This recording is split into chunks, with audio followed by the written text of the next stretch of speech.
Hey there, folks. I'm Mark, in affiliation with Spectrum Pulse, and it's Billboard Breakdown.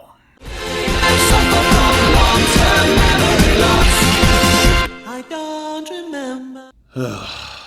It's practically a meme now on this channel that I'm sick of Drake. Hell, I'd want to think that the general public is joining me in all that, but we got an album bomb for his leftovers, the majority of which landed in the top 40, which means I have to cover them under my own rules. And I could go on about how I've covered nearly a half dozen album bombs from Drake alone, or how you can't even pretend that this music will matter or will be remembered outside of maybe some isolated personal favorites, or that to add insult to injury, Lil Baby released the deluxe edition of his last album. We got a bunch of that forgettable worthlessness too. But really, who cares? I mean, outside of me, who has to go through the excruciating endeavor of editing all this for an episode that I've already had fans tell me, I mean, listen, we like you, but we're skipping this newest episode of The Drake Show, so it's gonna get a little less traffic. If this sort of thing didn't ultimately cause more ripple impacts in the Hot 100, nobody would care.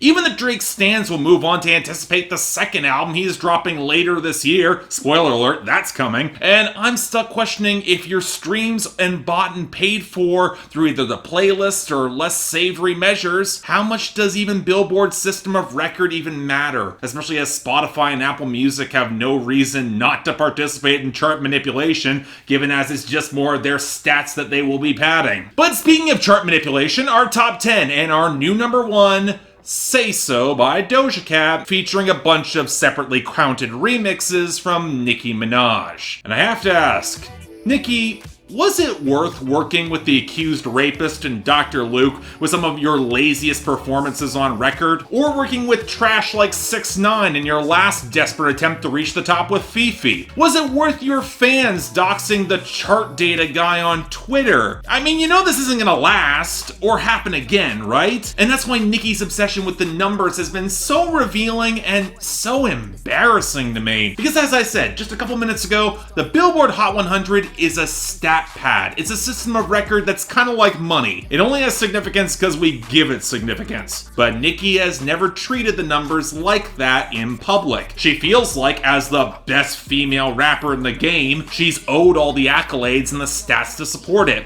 Like 50 Cent and DJ Khaled, she equates chart success with talent. So when the numbers haven't delivered, they place her obsession with them in sharp relief. Especially when she then tries to expose all the tricks when they don't go her way, and yet not complain so much when they do. Now, there have been a lot of suspicions that Nicki's been chasing that number 1 because of label drama and deals she's been denied by not getting one, but let's be real. She got there by gaming the system like damn near everyone else, not by any sort of transcendent talent. But that'll be enough for the fans to ignore how Nicki Minaj's music has been mediocre at best throughout the past decade, or how said fanbase has now roughly the same reputation as Tool fans, if not worse, or how this might be the only number 1 Nicki ever gets, and never won for herself. I mean, compare it to Savage by Megan Thee Stallion, remixed with Beyonce at number 2, which hasn't even peaked yet. I mean, here's where this gets funny. Say So had to leverage massive sales and near top-of-the-line radio performance to get that number 1, whereas Savage is a streaming monster. It's still rising. So when everything cools down next week, Megan's gonna get her first number 1 anyway.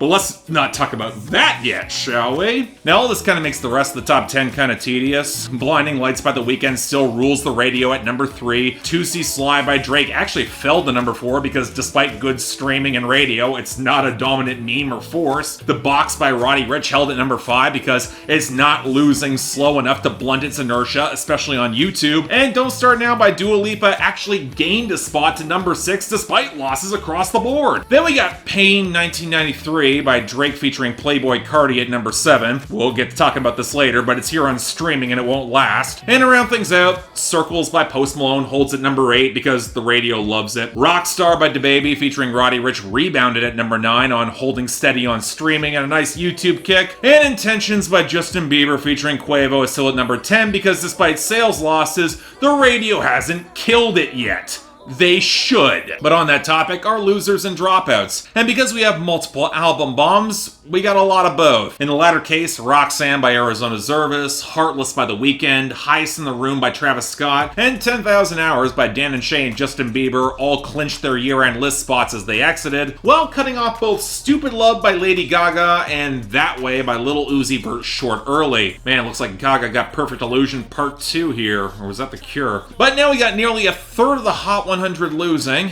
so let's go through this from the top. Off the debut, to nobody's surprise, The Scots by Travis Scott and Kid Cudi fell number 12, Righteous by the late Juice WRLD slid to 42, and All In by Lil Baby fell to 59. Then we had the more songs that just kept on losing, like More Hearts Than Mine by Ingrid Andress at 69, Jump by DaBaby and Youngboy Never Broke Again at 83, and Find My Way by DaBaby at 98. Then we had the gains cut short, like Pussy Fairy on the Way by Jhené Aiko at 79, Out West by Jack Boys featuring Young Thug at 77, and If the World Was Ending by JP Saxe and Julia Michaels at 71. It'll rebound, we're not out of the woods with this yet. Then we got songs gracefully making their exit, having already clinched their year-end list spots. Hot Girl Bummer by Black Bear at 43, Hard on Ice by Rod Wave at 46, Ballin' by Mustard and Roddy Ricch at 47, and Dance Monkey by Tones and I at 49. Guess you could probably throw in Godzilla by Eminem featuring Juice WRLD, You Should Be Sad by Halsey, and maybe Slide by her and YG in there too. And the rest? Oh god. I Hope You're Happy Now by Carly Pearce and Lee Brice at 50, Level of Concern by 21 Pilots at 60, In Your Eyes by The Weeknd at 62, Dior by Late Pop Smoke at 63, Walk 'Em Down by Eneli Choppa featuring Roddy Ricch at 67, I Love Me by Demi Lovato at 70, Yo Perreo Sola by Bad Bunny at 73, Catch by Brett Young at 78, Believe It by Party Next Door and Rihanna at 80, Slow Dance in a Parking Lot by Jordan Davis at 90, Homemade by Jake Owen at 92, Be a Light by Thomas Rhett and Co. at 95, Come Through by Summer Walker and Usher at 97, and Turks by Nav, Gunna, and Travis Scott at 91.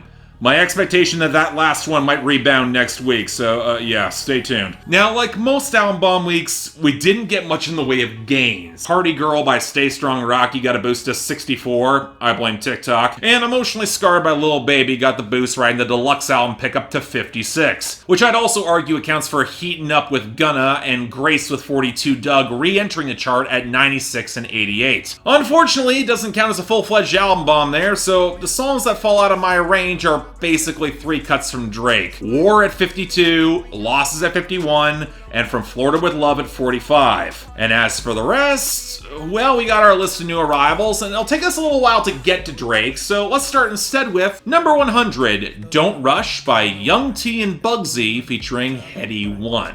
Go bust, eye for eye, they can lose trust.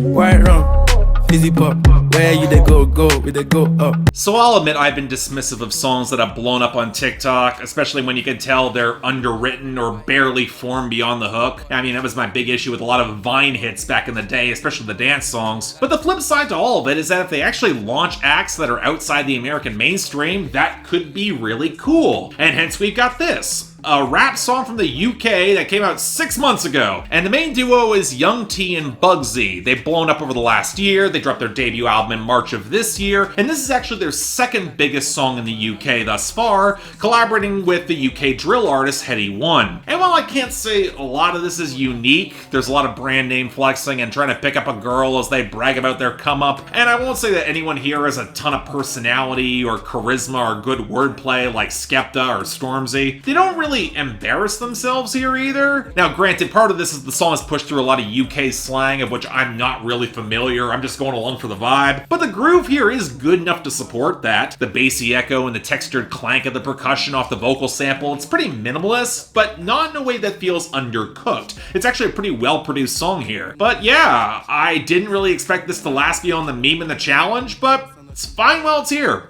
I'll take it. Number 87, One Margarita by Luke Bryan. Don't worry about tomorrow, leave all your sorrow out here on the floating dock.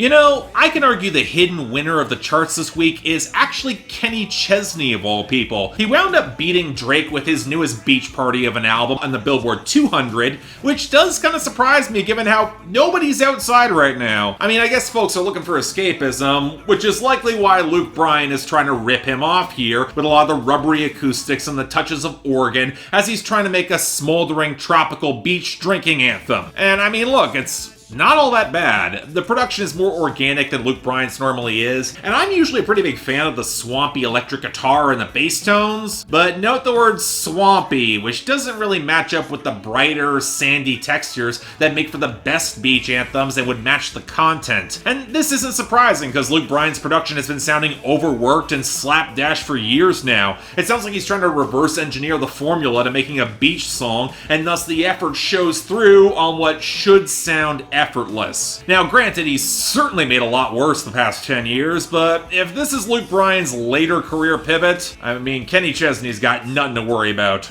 Just saying. Number 86, Humble by Lil Baby. All these millions, I'm keeping my hunger. All this food in the big house, my stomach still rumble. Got no ball, I won't fumble. I just touch down, stay humble. Okay, first off, Kendrick did this song titled More Justice, and secondly, why on earth is Lil Baby trying to convince us he's humble when throughout his entire career he's been bragging and flexing, in this case against a Chipmunk sample before he dropped into an overweight trap clunker where the bass and vocals sound really sloppily mastered? Hell, he's flexing on most of this, in between complaining about getting betrayed amidst the constant grind, and lines about how he hopes he has a daughter someday so he'll see women differently. You can do that without having a child, Lil Baby. It's not a predecessor. But like most Lil Baby songs, just sounds kind of flat, really forgettable, especially with his run-on sentence flow. But on that note, number 81, Low Down by Lil Baby. I'm going bougie, I'm switching my profile. All of my cars get delivered with no mouth. Another bass knock with trap percussion, limited melody, and sloppy mixing. And Lil Baby droning on through even more bragging to prove humility is out the window, where the general mood seems to be surprised that all of his success is piling up around him, almost accidental. I share that emotion, even as he talks about taking my girl and giving her a facial, as he now says that he is sick of strippers. He's now going to go after doctors and nurses and dentists, all the medical professionals. Now, instead of a weird Dora the Explorer reference, there's still nothing remotely memorable or interesting. But speaking of his newfound interest in medical professionals, number 65, Social Distancing by Lil Baby. Just for me to pour medicine. She say you ain't got no heart and them devils in. I'm on some savage shit. Might as well say this. I'm already kind of sick of quarantine music. We already have the level of concern in that Uncommon NASA EP that y'all slept on. I don't really think we need any more, especially not from Lil Baby. He's using social distancing as a metaphor for how much further he is from his competition, and as an excuse to drink more lean, as his flow clashes in a really unpleasant way with what sounds like a really promising melody, but that's before we tack on the usual bad mixing and mastering. Coupled with comparing his crew to apes and gorillas, not gonna touch that one, and a lot more boring flexing as he just runs through women. Yeah, not only does this feel instantly dated, off the initial tune I thought this might have had potential, and thus, I'm a lot more annoyed that it just sounds like crap. Next, number 61, We Paid by Lil Baby and 42 Dugg. I got your B on one, put on the mirrors. First young nigga in the A2 land, run a 14 mil, started 14 grams. Lil Baby keeps trying to put on this 42 Dugg guy, and I've stopped caring, because somehow this has the worst percussion mixing off the wonky chords where the faux operatic vocals don't match how blown out the auto-tuned vocals are. And for what? More by-the-numbers brand name flexing, screwing girls, and shooting people? I mean, if there was some vestige of wit or flair to their delivery, or any sense like it felt like it meant something to anyone involved, I might get this, but it just sounds bored. It's trying to be dark, but it's just lifeless. And it's crap, that too. Next, number 58, 6 Feet Under by Luke Combs. I miss my fans, giving hugs and shaking hands. Oh god, Luke, I just said I didn't want any more quarantine songs. Even if you were to do it well, you're already pushing Does to Me with Eric Church, and that's a great song. You don't start rolling out the new single this early. But that being said, this is actually really damn good. The organic percussion, the mostly distinctive melody that's blended well, a good hook, and hey, that's Brent Cobb co-writing, so it helps flesh out the homespun detail. And I do appreciate how world-weary Luke Combs sounds here. He doesn't know how long any of it's gonna last, and he's bored, but he's also optimistic and looking for when this is gonna be over, making his plans, while reflecting how it might just have changed his routines in little ways. So yeah, pretty understated for this sort of one-off single, but you know, if more quarantine songs are like this, I probably like them. This is really good stuff. Check it out. Number 39, Landed by Drake. Baby, let it go and you gon' miss it. Wrote this with the Cartier pen, do I sound different? Overseas and back, I was round tripping. Alright, 5 Drake songs ahead, so let's start with a lot of runny synth blending opposite the trap beat, and Drake sounding oddly out of breath with a lot of his ad-libs as he runs through the flexing, some messy tension with an old flame, and implications he's just been traveling around. Just kind of undercooked, really. All about sticking the landing, but I'm not sure much of anything has taken off. Kind of a throwaway in every sense of the word. Let's move on. Number 35, When to Say When by Drake. 3 mil, I say that for the rain. 500 weeks, I feel the charts with my pain. 500 mil and I fall back in the 6. You know, this was actually one of the moments where I was hoping this could work. I'm not normally the biggest fan of the Kanye West-esque chipmunk sample, but I like it when Drake gets into his more structured, free-flowing raps, and this at first seemed like a good one. Yeah, it's still paranoid, but it feels a little bit more secure and cognizant of his failings the past couple of years. And I don't mind the flip in the second half of the song as he starts drilling into the haters who can't repeat their flash of success without Drake's cosign, especially when there's a whole lot who will compromise in order to preserve a false relationship. I mean, I would say all this connects until Drake outright says he has their girls begging for him upstairs in his house, and he's talking about those guys and telling them, say when. And all that cultivated dignity he was going for, it's out the window. So yeah, promising tune, really ugly ending. Next, number 34, Demons by Drake featuring Fivio, Foreign, and Sosa Geek. Like Julie, champagne got me loopy. Glizzy Bob looking groovy.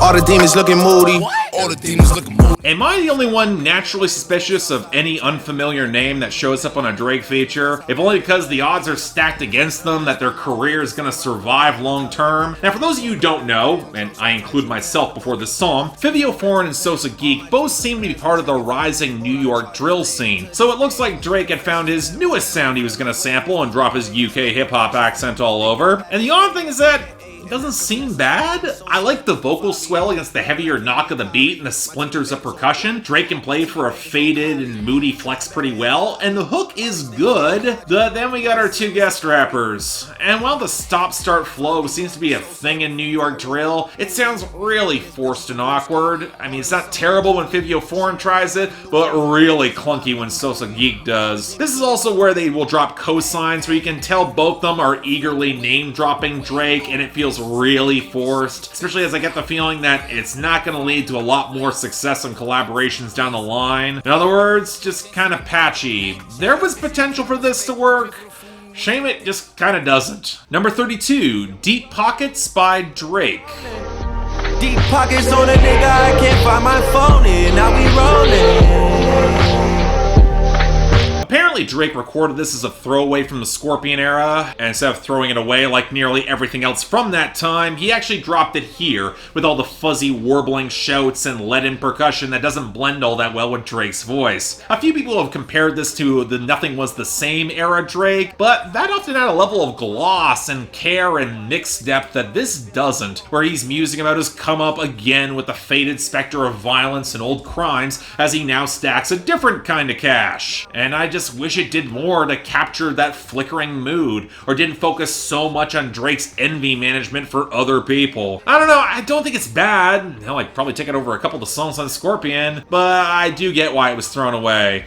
Again, I'd just move on. Number 30, Time Flies by Drake. AMG, right outside, TT, Two-turn, baby girl, you know me.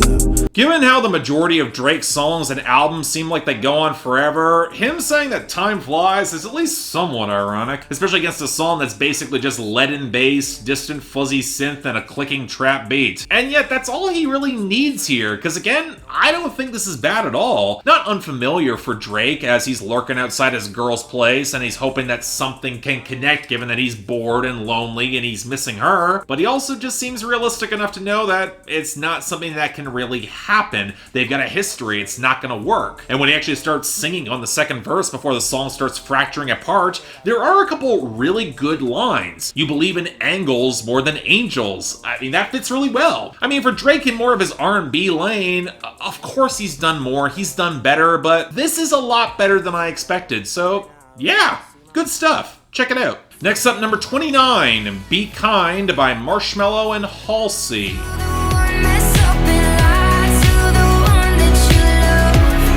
I think the general perception is that I dislike both these artists, but if I'm being honest, it's more that I find them vastly overhyped by a larger audience who will settle for an approximation of competence rather than anything else. So I was expecting a lot of mediocrity with this collab, and yet I'm pleasantly surprised, because this is actually pretty good. Now, there are problems with it. Marshmello still puts way too much compression on the vocals, and I'm not sure playing the hurt comfort mold is a natural fit for Halsey, but she is competent in making a generally pretty song with some good keys, a solid groove, and some guitar touches that don't feel oversold. More to the point, Marshmello actually got the hell out of the way here so that his flattened one-note drop doesn't make this sound interchangeable with all the rest of his singles. Now, granted, Halsey had a song like this way back in 2017. It was called Strangers with Lauren from Fifth Harmony, and this is not better than that. But on the list of Halsey singles that were actually shipped to radio, this is pretty good.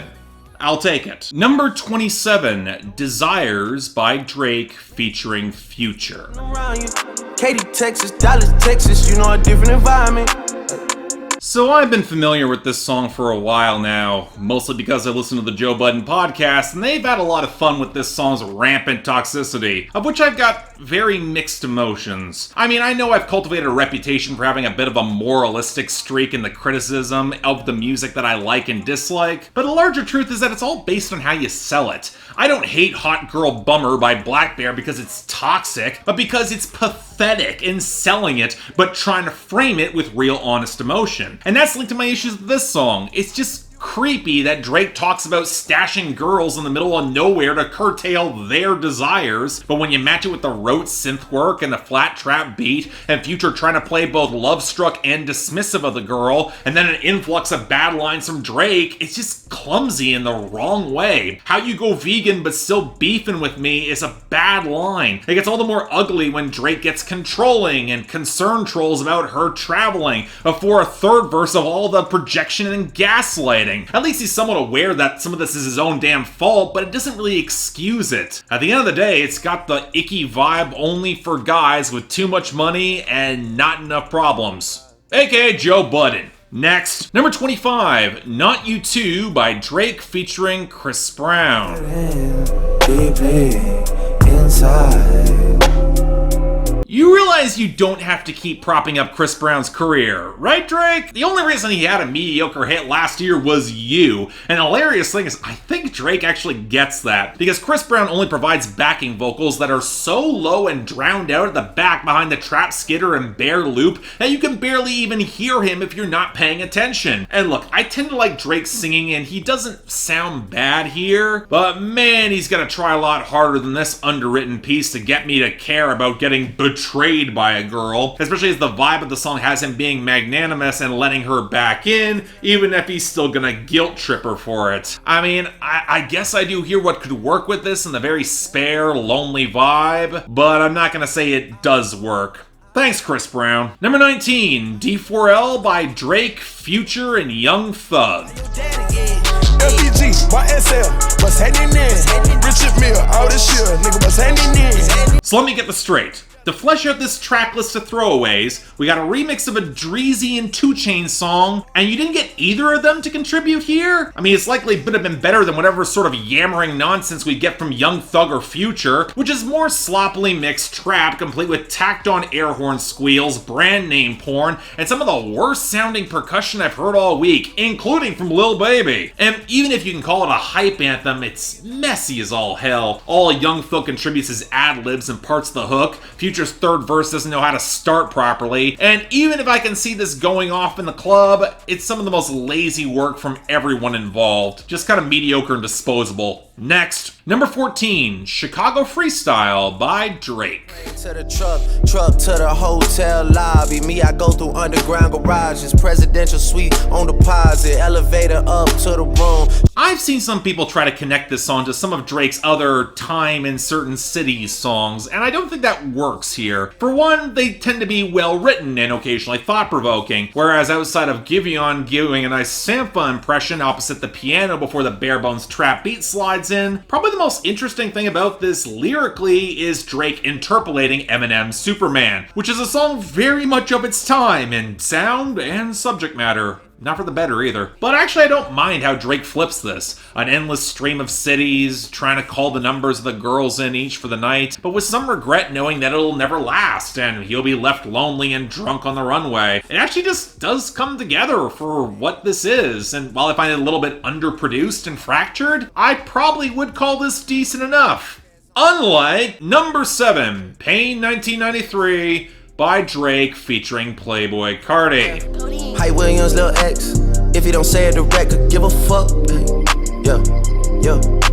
Let's be brutally honest. Drake got Playboi Carti on this for the memes and nothing else. He knows how to read and exploit the internet, and Carti's recent flare-up of controversy thanks to the Uzi fight, that's the only reason he's here. Hell, I would say Drake is doing Carti's shit even better than Carti does. His flow is structured against the more layered production from Pierre that actually sounds really good thanks to the Toro y Moi sample, and even if the majority of the song is mindless flexing, Drake can brag better than most people, like how he bribes police officers. Of course, I would say that if he didn't reference Kawhi Leonard with just enough bitterness for me to realize that it still stings Drake that he couldn't convince him to stay in Toronto last year. But then there's Playboi Carti, who can't stay on flow and somehow sounds worse than normal, unable to translate his yelping delivery into something that's smoother and cooler, and it just sounds awkward here. I mean, even the fans of Carti weren't really on board with this, and if that's not a mark against his shelf life and meme on what could have been a much better song,